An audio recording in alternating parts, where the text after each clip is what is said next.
So this is an activity that we undertook with only 3 weeks of planning, and I think that's we were new and we decided to do this 4th of July parade.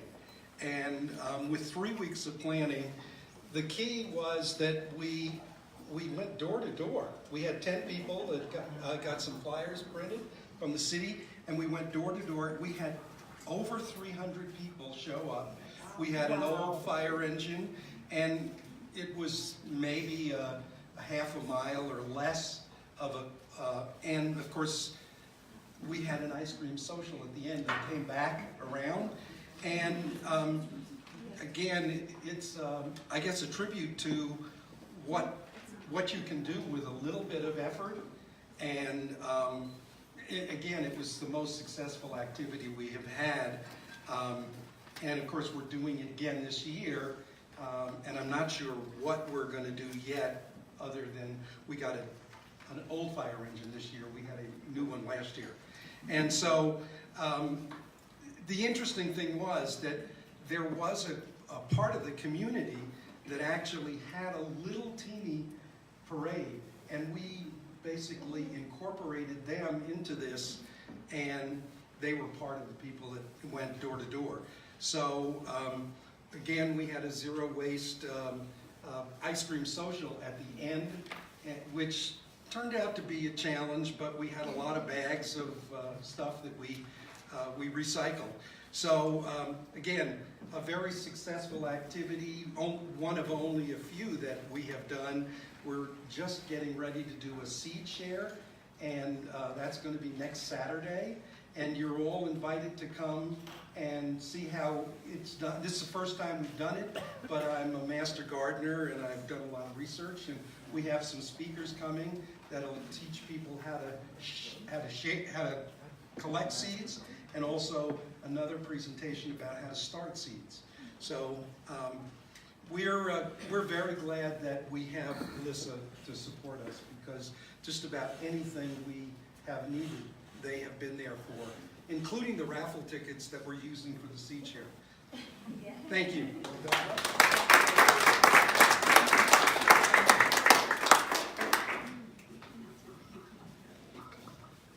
Hi everyone. For those of you who I haven't met yet, my name is Sarah. I am the intern at the City of Denver for the Sustainable Neighborhoods program. Our next speaker is going to be Heather from Greater Park Hill.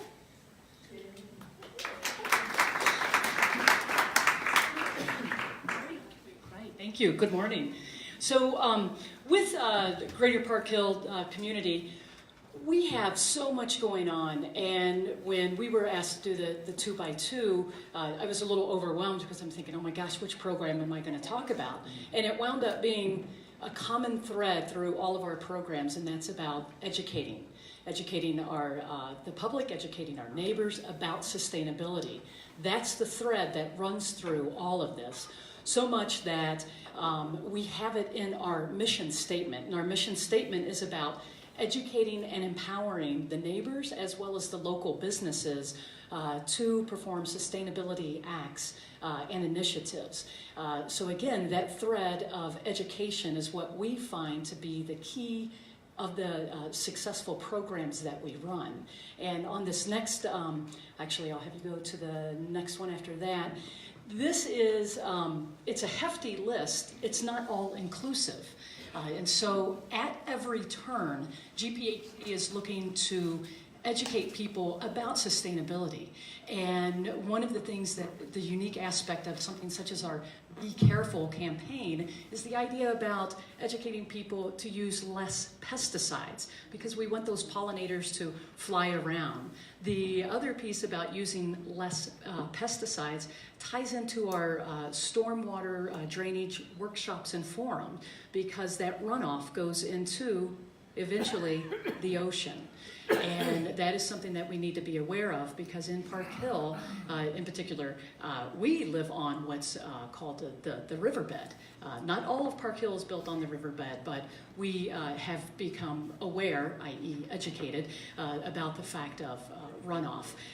Some of the other areas that we really highlight is the sustainability zone. The sustainability zone is held at our street fair, which hosts over 3,000 participants. The sustainability zone is an area where we talk about different ways to reduce the ecological footprint. The sustainability zone is also in conjunction with what's called the e-recycling. So that is the electronic recycling. This year in particular, we took in over thousands of pounds of electronic recycling goods, so helping folks become educated into where and how to recycle their electronics. Another standout is the radon testing in Park Hill. Because we are one of the older, or our homes are a little older, we wind up dealing with radon quite a bit. And we have radon testing kits that were provided so that residents can become informed about the air quality in their home that they're breathing on a daily basis. And then finally, the last piece is this decision about bags. And it's like, okay, well, what's the big decision? Well, the emphasis here is simple daily decisions can have a great impact. And the story behind this goes, our board was determining which bags to offer to our neighborhood, to our the citizens, basically citizens of Denver. And we, it was a long debate, because we want to go with the biggest bang for our buck. So there were people on the side of the house that were nothing but these plastic bags. Well, of course, there's the other side of the house that was in line with, well, we want to do the right thing for the environment. And so what we came upon was the canvas bags, that it is the right decision and it is the right choice. And ultimately, we get to revel in the right choice of the canvas bags that are being passed around to your all's table. So please revel in the right bag, the right choice. And remember, vote for the tote. So, thank you.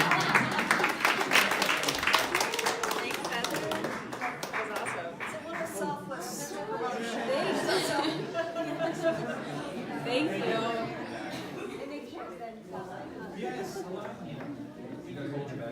That's awesome. All right, so up next, we have Sam, and I always pronounce your last Monell, from Southern Gables, talking about their leaf collection day.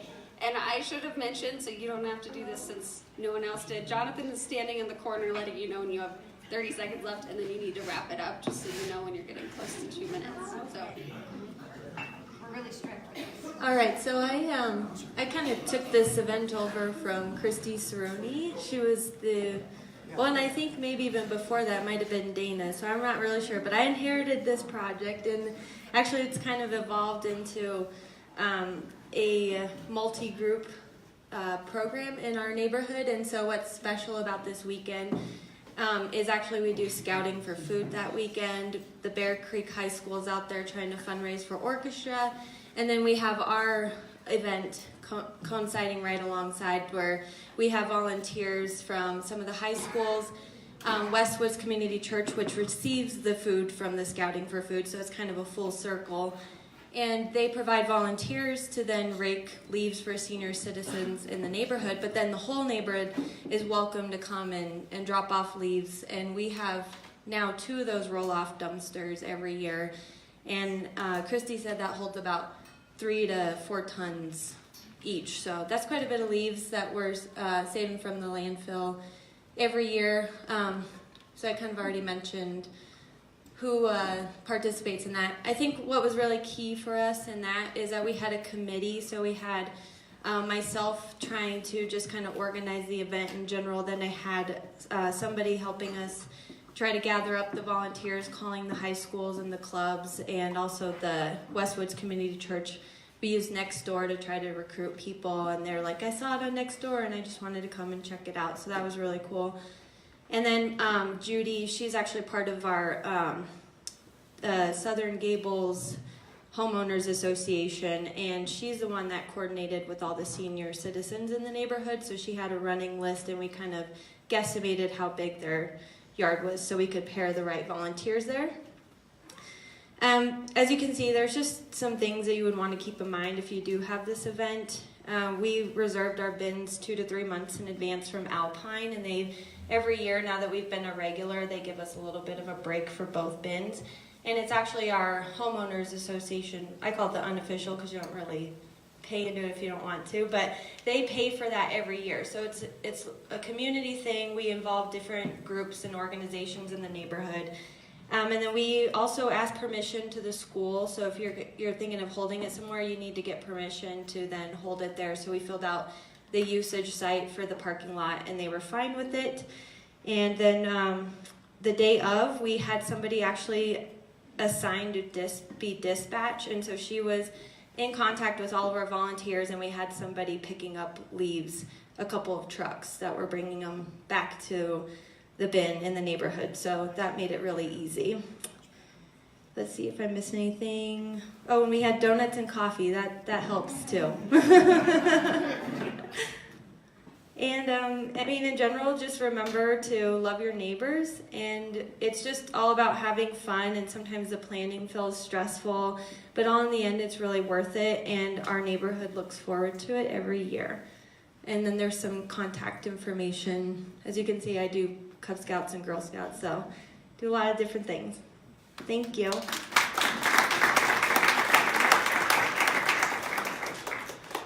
Next up, along the same lines, we have Michael and Tara from Congress Park.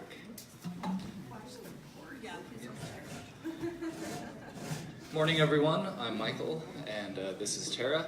Yeah, definitely following in the same vein as the last presentation, but Congress Park does our own leaf drop that takes place during the same time as Denver's leaf drop. Basically, our model is we just go pick up bags and make it extra convenient for our neighbors to recycle their leaves that are falling. So essentially how it works is we have a partnership with the Denver Compost Collective. We ask for a donation of $1 per bag. We do advertising beforehand through posters, social media, as well as through our newsletter. And the residents collect their leaves and leave them on the sidewalk or in front of their homes for us to come pick up. And we schedule times to come pick those up. And that takes place over the same period of time as Denver's leaf drop. And I'll have Tara talk about some of our outcomes. So first we want to give a shout out to Emily Hunter, who couldn't be here today because she was the person who was the main coordinator, and they did like 10-hour days on the truck. So the reason we worked with Denver Compost Collective is they have a truck, and they take all the leaves to local farms, and some of these farms provide food for low-income neighborhoods. So it didn't go to the city leaf drop, it actually got diverted into farms. We visited about 100 households, and over 1,000 bags were collected. So we diverted 1,000 bags from the waste cycle, and it supports local community farms. So that was our event. I'm going to give a